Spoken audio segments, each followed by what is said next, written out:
Hey YouTube, today we got the repair of an Addams family soundboard, WPC. So I'm gonna power the game on.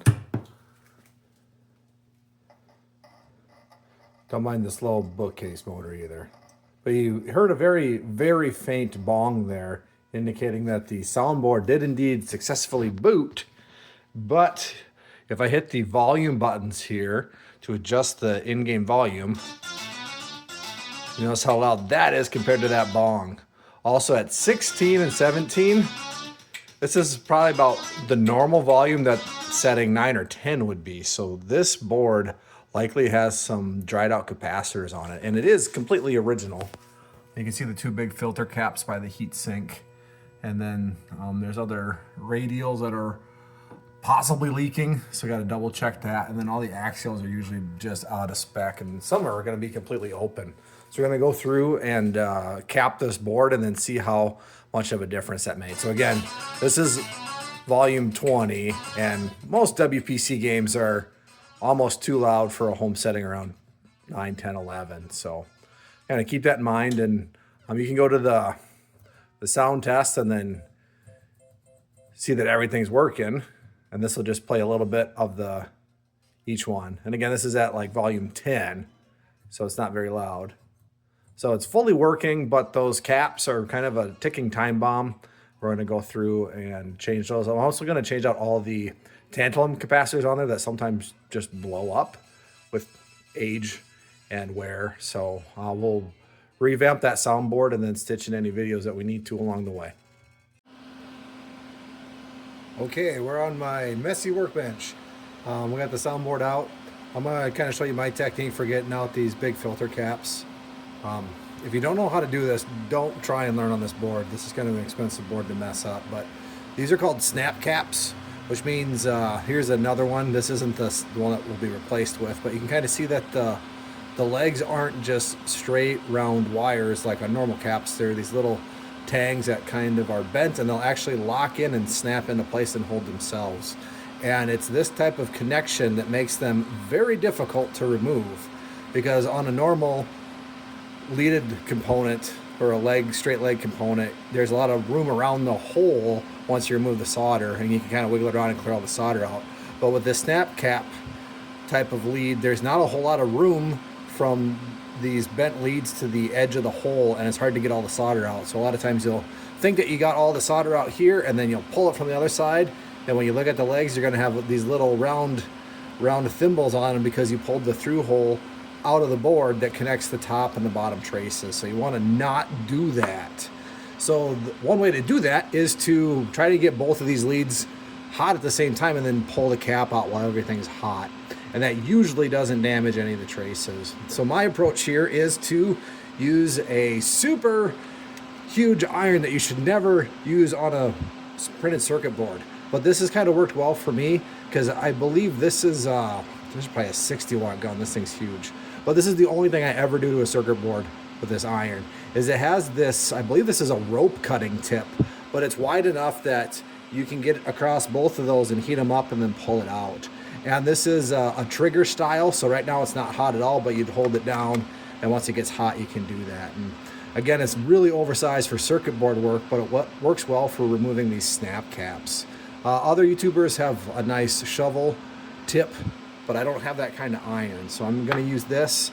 The other thing that I do is I use Chip Quick, which is a low melt solder, and you can kind of see that I've already used some flux and that cheap or low grade solder to, I shouldn't say low grade, low temperature solder to kind of mound that up so that everything will get nice and hot and quick, and then I can just pull these out. So make sure you know which way the leads are going. So positive is on this side, negatives towards the heat sink.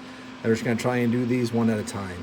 So again, I'm just gonna heat them both up and then pull them. I might actually pull this one first. I think I can feel that one a little bit better. Also gotta get this hot, because again, it's on a trigger. So I might just wait for this to warm up and then maybe tin it a little bit, clean it off, and then go for it. And after you remove it, it's also important to buzz out your traces and make sure that you didn't yank anything. And you'd want to make sure not to damage any traces here as well. That's gonna be kind of tough to do with one hand. How does Chris Hibbler make this look so easy? There we go. It's usually easier to do when you're not trying to film it, but again, we don't care what this looks like. We just want to make sure that we didn't pull those through holes. There'll be a mess here that we can clean up with the desoldering iron. Might have left a mess on the top too, but again, we don't care about that. We're trying to preserve the board here. We don't care about these old capacitors. So again, another time here. It'd be nice if I had the second pair of hands to hold the board down maybe, because it's hard to pull out the capacitor while holding the board still too. Again, just nice and slow, wiggle, wiggle, wiggle, wiggle, don't force it. It'll come when it's ready. I'm kind of on the board for a long time, but I would bet I've done probably half a dozen of these in the last couple of years. That's probably the longest it's ever taken me to do it. The one time I was filming it, that's gonna be the longest it ever takes me. If you hang tight, I'll go grab my ESR meter and we'll double check. This is a 4700 cap at 35, and we can see if these were good or bad. I might want to pull that chunk off. So hang on, my ESR meter's just over here. And then there's a little graph that you can look up how much ESR these should have. But with that big of a cap, it's probably pretty low. So we're pretty much looking for 4,700 microfarads and then something probably under just a couple ohms of resistance. So again, it's supposed to be 4,700. This one is about half dead already, so 2,500. And these are likely just filtering power on here. I don't know if they actually power the amp or not, but here's the other one. Again, looking for 4,700, and this one's 2,000. So between these two filter caps that were each 4,700, together you don't have one good filter cap. So again, just kind of emphasizing the point of why we need to do this maintenance. And again, if you're not comfortable doing this, don't learn on this board. It's going to be quite costly to repair.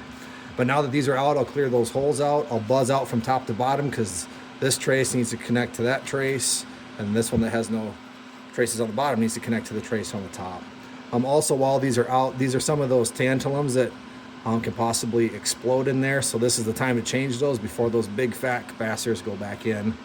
And then there's a couple more tantalums in here. Got to get that radial. There's a bunch of axials to change and these radials. And when we get all of those out, we'll also come back and use the ESR meter again and see how bad those caps were.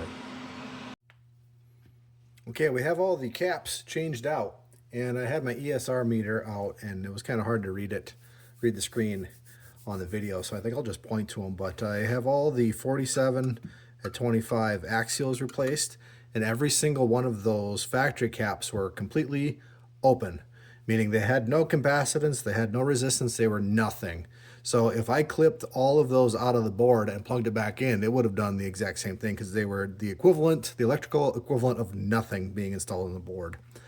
These radial 47 microfarad caps, they were about 2/3 of the rated capacitance, but they had really high ESR. And then this final radial down here was open. The meter recognized that something was hooked up to it, but it was saying that it was open circuit and they had no, it was leaky or had no capacitance. Now, none of these radials actually leaked their fluid onto the board, thankfully, which is a common issue with all of these boards in Bally Midway pinball machines and also Bally Midway video games, is the radials really like to leak, and then the axials, as we found out on this one, they're junk.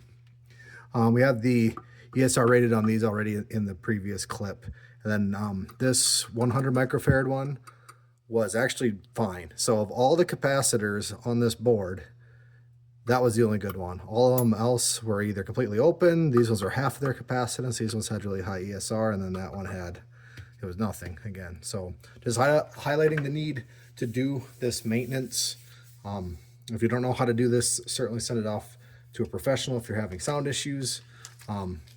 And if you're having issues, then send it off. If it's working fine, it might be okay, but you really don't want to let these radials sit on the board for too long in case they leak. And this is happening a lot on the arcade soundboards, and then later, or I should say earlier, like System 11 soundboards as well. And then a lot of the underplay field opto boards and things like that that go underneath the playfields for WPC games.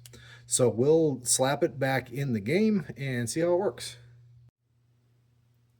We're back in the machine, and this might be kind of hilarious because I think I left the volume set to like 20. So this might be super loud, but you're witnessing the first power up right along with me. So here we go. Cover your ears.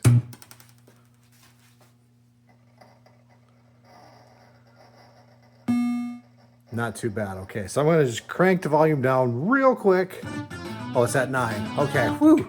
I thought I left it up really high. But again, this is 10.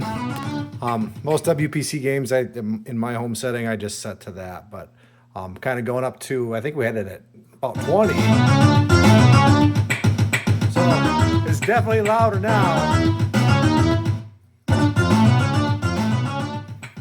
So probably leave it at 10. We can go into the test mode and just go through the sounds. I'll let this run and just make sure that it's happy and kind of burning it in. Make sure it's gonna last through the rebuild process. So hopefully this one helps you out on your pinball soundboards.